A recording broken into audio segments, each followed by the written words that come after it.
Sponsored by Paradigm Lost. Affordable gaming accessories with a twist.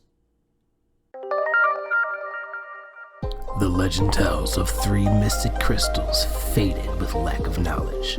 Only the three mages, Professor Dex from Phoenix, D20 from Cleveland, and Lore from the Forgotten Realm, have the education to let them shine again. This is DM Toolbox Tales from the Edge.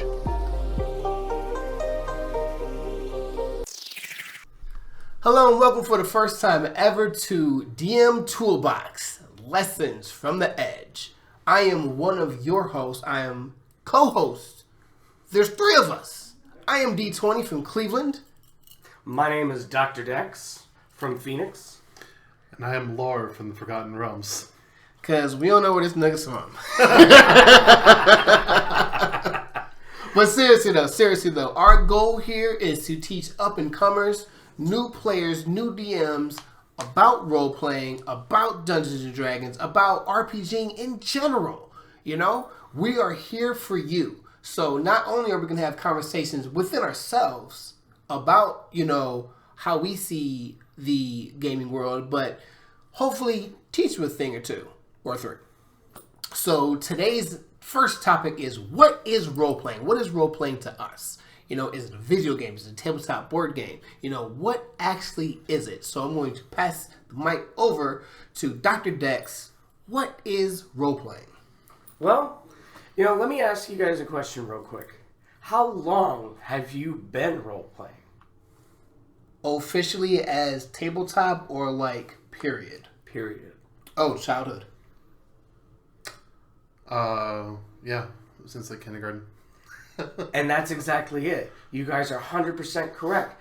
Everybody has been role-playing. When you were a kid and you were developing and you were, you know, kind of imagining and playing, you had imaginary friends, that was all role-playing. Yeah. And in childhood development, this is called the zone of proximal development.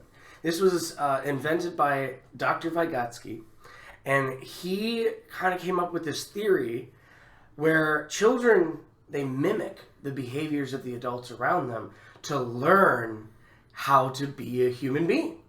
And so we role play as young children. And role playing has gone far, far back as the Han Dynasty in China, where they actually would role play historical battles as sort of like a patriotic, like 4th of July kind of thing, right? And so for me, you know, I grew up, I didn't have, too many friends growing up, and so I had to be my own friend. My toys had to be my friends, and I had to role play with them. And that was where a lot of my experience came from.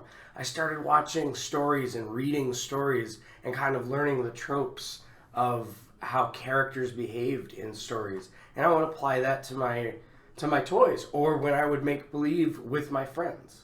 Yeah, like one thing that we used to do is we had a game, it was called Countries. We would play Countries. So we would all draw maps, you know what I'm saying? Mm-hmm. And name our countries and everything. And my friend, he was big on like having wars between the two countries and like erasing the boundary lines and creating a new boundary line. But me, like, I gave like definition of my countries, you know what I'm saying? I still remember this. I had a monarchy. It was called Yugolapa, and the capital was Yusobala, and they were this beautiful monarchy.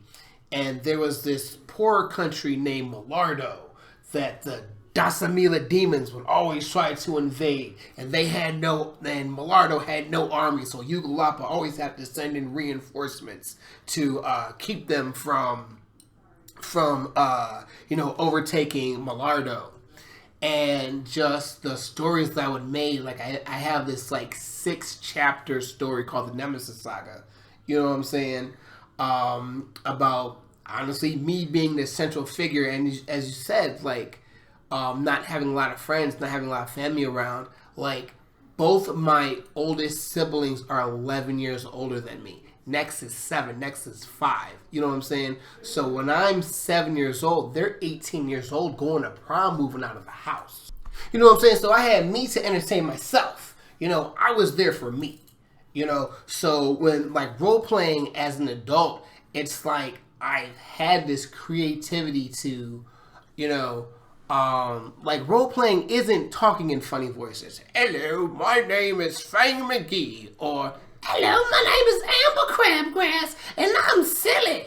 You know, that's a part of it. You know, that's giving more definition to the character that you're being. But role playing to me is taking yourself or a piece of yourself and amplifying it into a new personality and living the world through this new persona, making the decisions that the persona would, not that D20 would, but that Hex Rebo would. Yeah. What about you, Laura? Well, growing up, because you two are much older than me, I didn't play outside very much. But you want to put us on blast on the podcast? Going to. Is that what's going to happen? I mean, episode 1, shots fired. So, you know. But no, most of what I did with my friends was fucking played video games and shit. We didn't go outside a lot because there wasn't a lot to do where I lived back in Virginia because it was all, oh, you can't go out in the forest, you can't go in the woods because people come get you, shit like that. I'm like, okay, cool. Hell yeah, people come get you from the forest and the woods. That was right. Yeah. Literally, it was like, oh, we lived in a development where you could see houses on the other side of the trees. Like, it was not even 100 Okay, feet. go in the woods. You will be here recording today. Okay, but seriously though. And then, of course, most of my friends were band geeks, so we're not going to do much, because why would we? We're not the athletic type. Okay. So most of our role playing was playing like RPGs and stuff on the N64, on Xbox, on PlayStation, and having fun with it, and like taking turns playing the same game, but it's not the same thing. So we tossed around the term RPG. What does RPG stand for? Role playing game. Yeah. Okay. And so actually, you brought up a really good point. Fun. What is the point of a game? Fun. To learn, to really kind of expand your horizons as a person, as a player. And so I want to kind of focus on that real quick, that fun aspect, because, you know, as a player, one of the first lessons I ever had was this is supposed to be fun.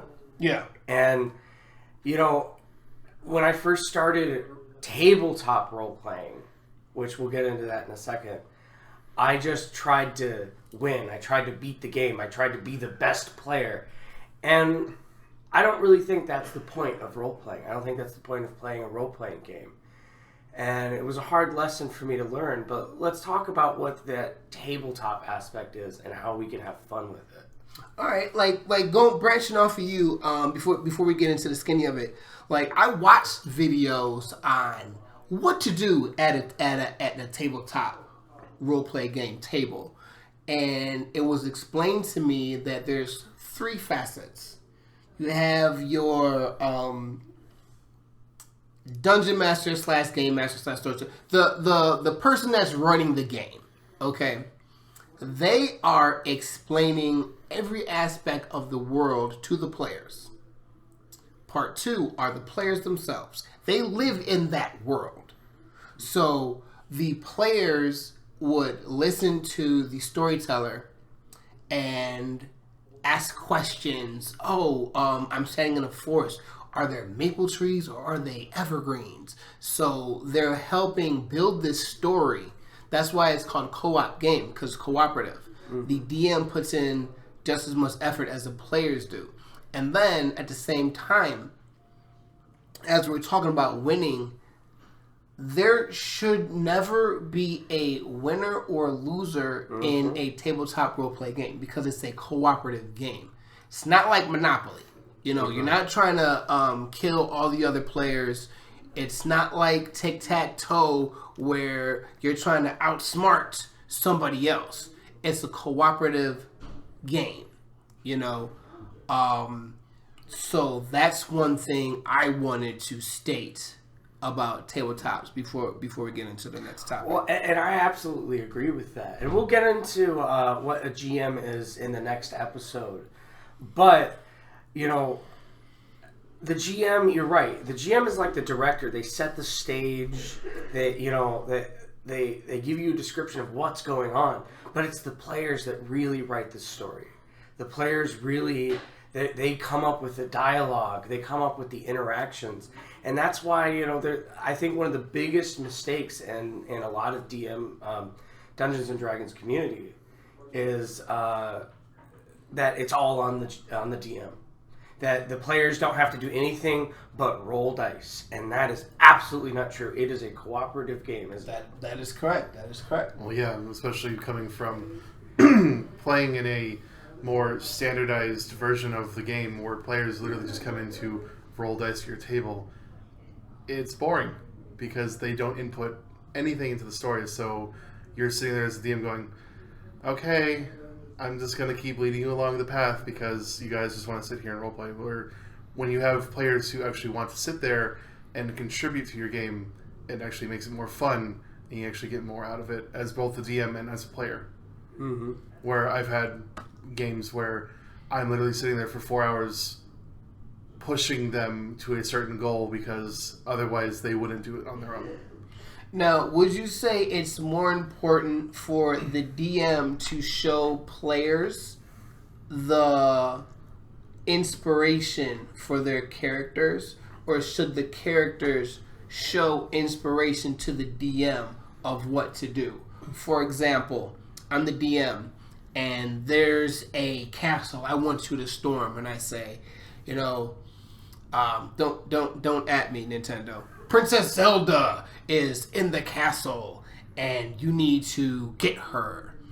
But you've been on the hunt for this assassin, and you as a player want to go for the assassin.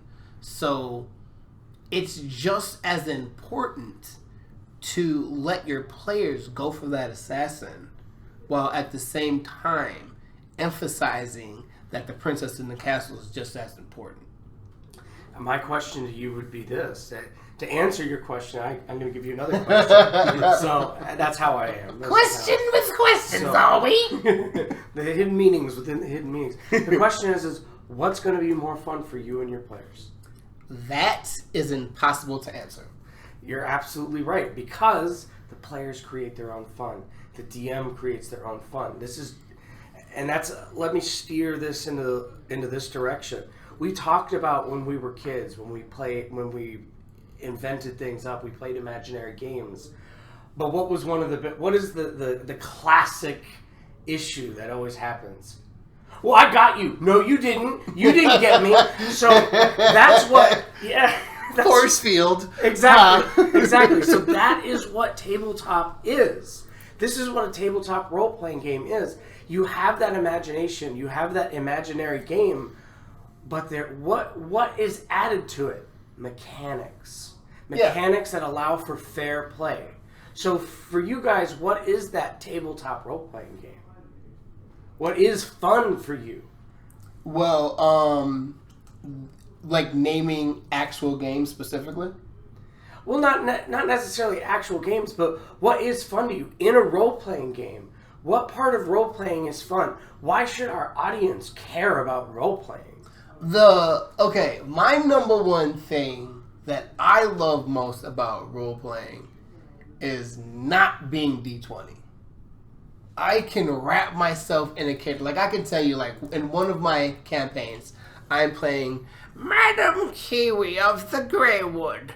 I am a senile sorceress that has to make sure I remembered what I did yesterday, or I might be going off the trains. Or we have Saffron Lemongrass. I'm one of them gnomes that's a hunter. Or some people just call me a ranger. I don't take crap from nobody. Just because I come up to your chin, don't mean I come up to your chin. Things like that. That's what's fun to me. I don't want to be the most popular. I don't want to be the strongest. I don't want to be the fastest. I don't want to have all the magical weapons. I want to be able to sit at a table, talk silly, you know what I'm saying? You crack jokes while reading the room.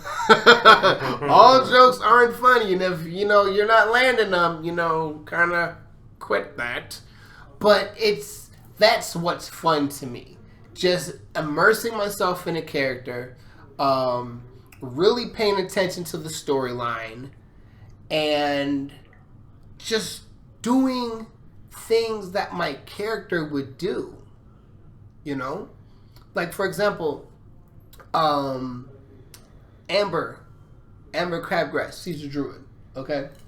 She has a cult of animals because no humanoids have joined her cause yet. So what she's doing is she believes that people should stop depending on the gods and start depending on nature itself.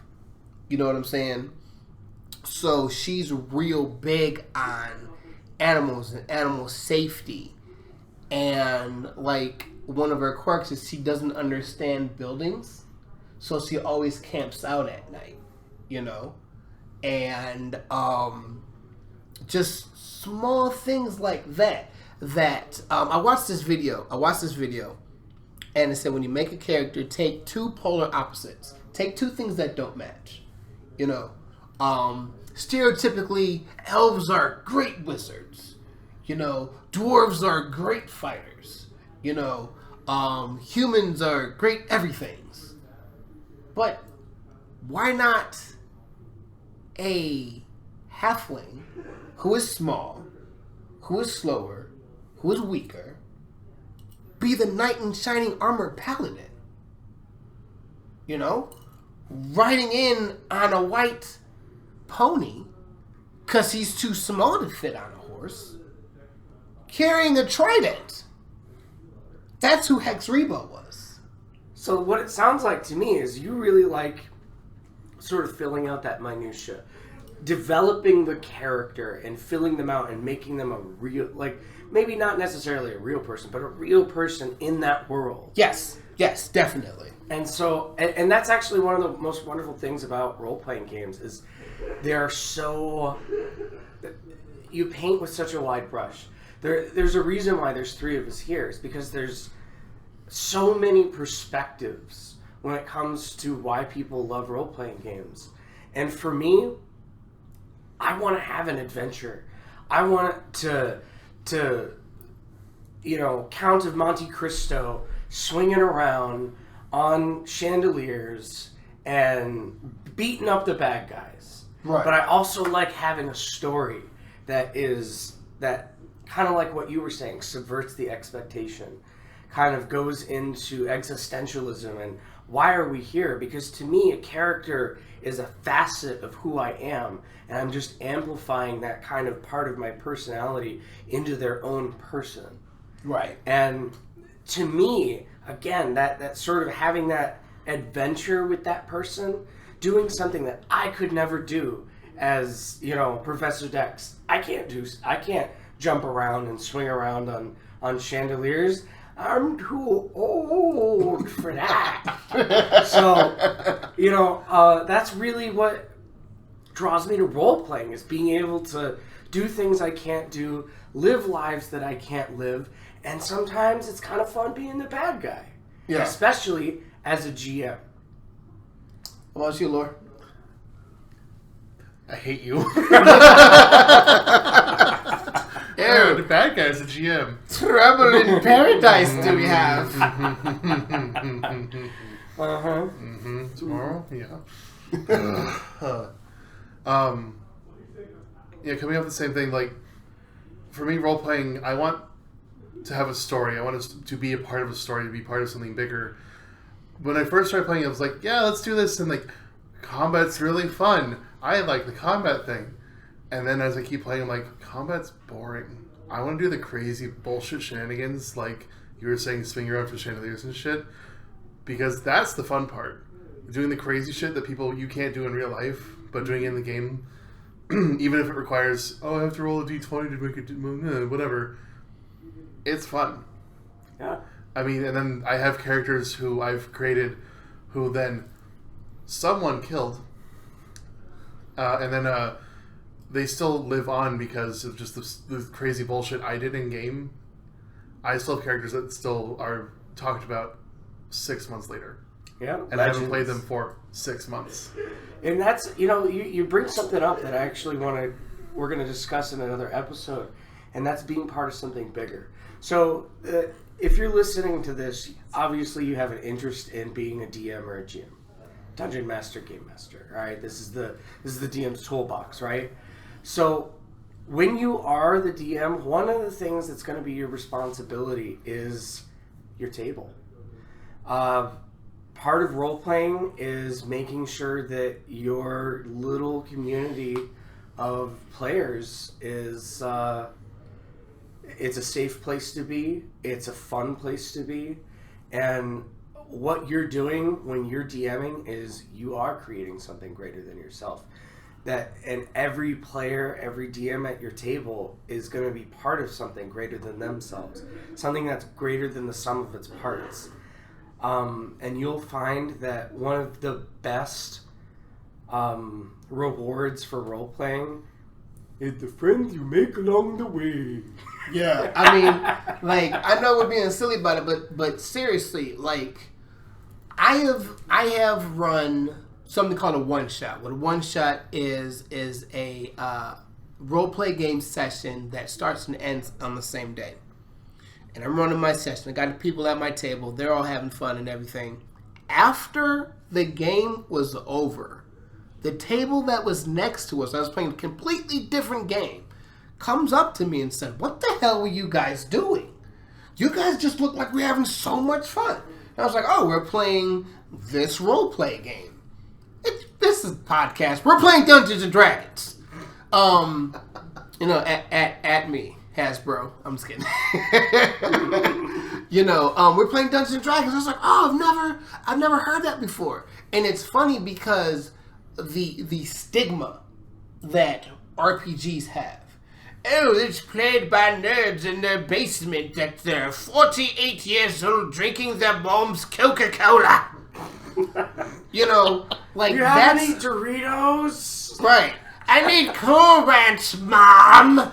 I need Hot Pockets. Get the Mountain Dew. No, not Sprite. I don't drink Sprite. And we just dropped a bunch of corporate names. All right. Anyway, no sponsorship. No sponsorship. Sponsored by Paradigm Lost. We'll do that at the end. But seriously, though, there's such a big stigma. And then when people see it in action, they get like a totally different vibe of what an RPG, because when they see it in session, I'm not going to say it's like riding a bike. I'm not going to say it's like driving for the first time.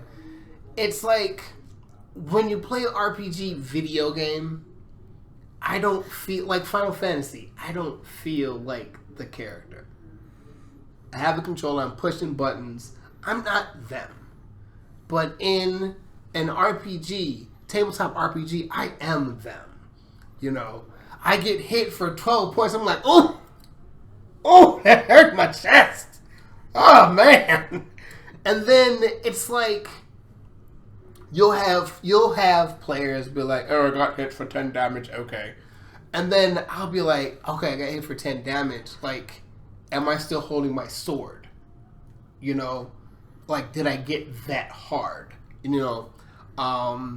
But the more you invest in it, the more you have fun. But at the same time, I'm not going to lie to you, the more you invest in it, the less fun you may have. Because stereotypical D&D table has 5 people. The DM and 4 players. If you're the only one who's role-playing, and what I mean by role-playing, I mean like talking in character and putting in effort and everyone else is kind of winging it, that might be less fun for you. That may be deterring to you. But what we're trying to say here is find your fun. You know what I'm saying? Yes, we're here together. Just like this podcast. Just like the 3 people around this microphone.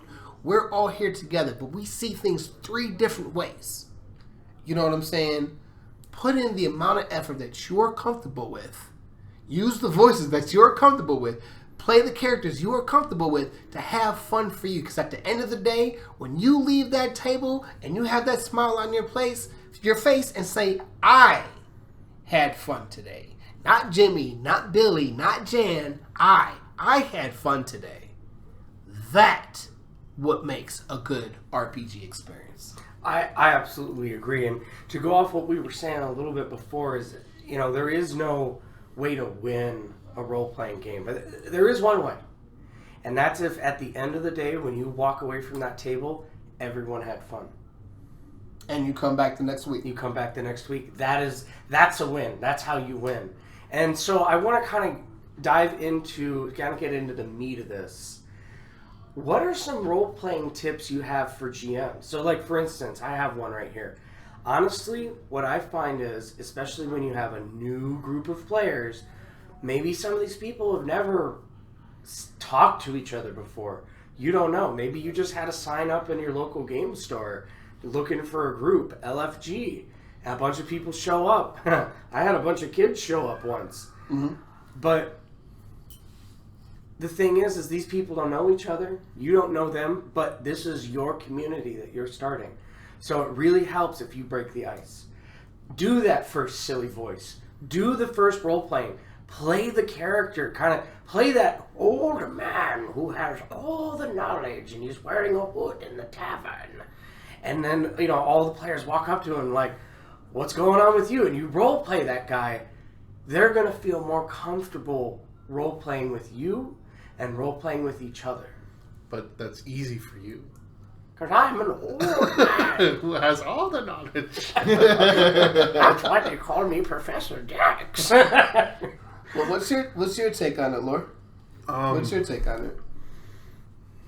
Honestly, when it comes to playing at a table, a lot of times when I have people playing, if they're new or if they've been playing with me for a year, 2 years, whatever, I still get those people who sit at the table and like, I want to do this.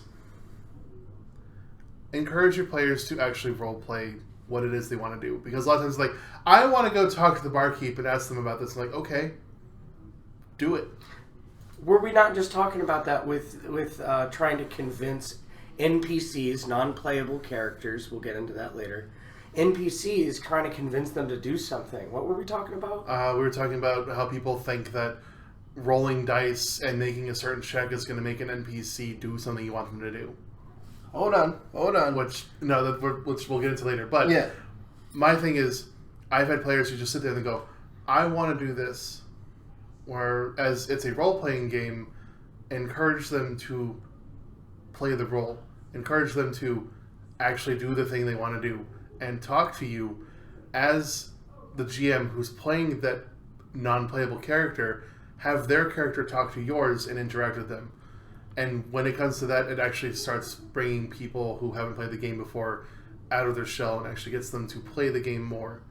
And the more that I've done that in my recent games, the more I've had people wanting to actually interact with my characters, and it makes the game more enjoyable.